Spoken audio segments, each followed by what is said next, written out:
Last month, we reported that a teenager who lived in South Bend named Jihad Vasquez was found hanged, killed in 2011, and that his mother, in 2012, after Pete Buttigieg became mayor, asked for the mayor's help regarding the case. The reason she wanted help was because her son's death was declared a suicide virtually on the scene by a coroner who had no medical training and made his declaration without an autopsy, without a forensic examination of the scene or of the body, and the body was cremated, it appears, about 24 hours later.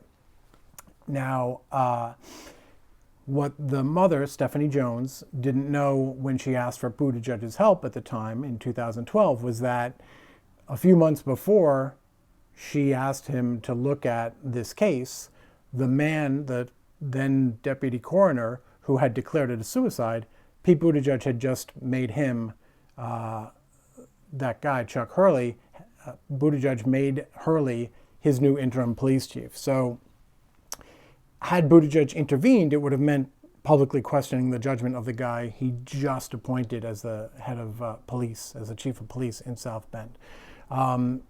She says that Buttigieg told her, call my office, and that she did so more than once, and she was never put through to the mayor, and no one ever returned her calls. We did ask the mayor's office and the campaign for comment on this story, and have not received any reply or any claim that this did not happen as Stephanie Jones says it happened. So at the moment, there doesn't seem to be any reason to doubt her story. Now, I spoke with Stephanie Jones last week, and she said that there is new interest in the case following our report of last month. Pastor Mario Sims, who we've spoken to, I met with Mario when I went to South Bend back in April.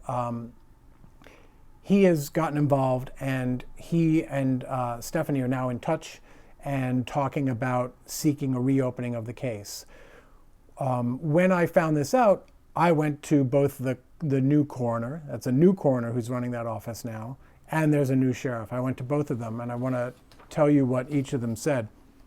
The new coroner is named Mike McGann, and he told us that he wasn't in the office at the time and he didn't know the circumstances. He said, quote, all I can do is go by the video of what I've seen. He's referring there to a TYT video about this story.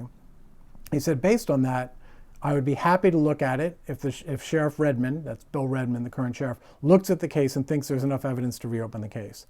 I asked him whether he thought Sheriff Redmond should look at the case and consider reopening it. He said, quote, I think it would be prudent to look at it and see what his assessment is.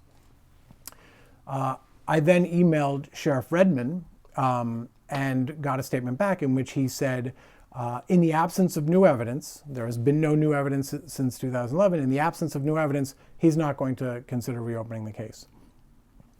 So on a local level, it seems to be dead for the moment. The county homicide unit would have investigative jurisdiction. They're overseen by the county prosecutor. I did submit several questions to the county prosecutor's office, have yet to hear back there. So in theory, the county prosecutor could authorize the county homicide unit to take a look at whether this was in fact a homicide or not. So that's, and I should also add that we went back to the mayor's office and the campaign and said specifically, would you support opening the case?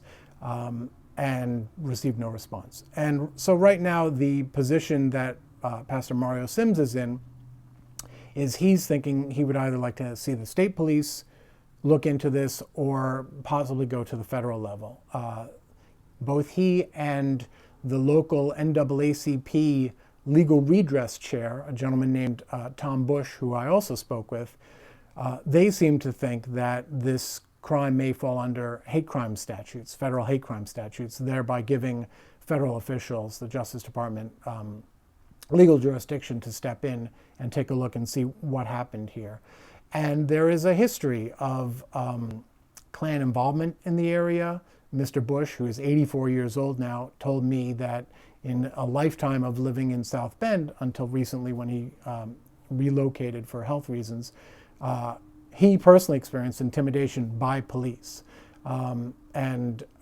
So there is very little faith in what Mr. Bush called the good old boys network in St. Joe County, St. Joseph County being where South Bend is located and the county that had jurisdiction here. So right now they're saying their best hope for getting federal intervention or possibly state police looking at this is if people pay attention. So that's what they're trying to do, and we certainly think there's enough of interest here for us to continue reporting on it and trying to stay on top of developments and see if there is new evidence that is relevant to the case.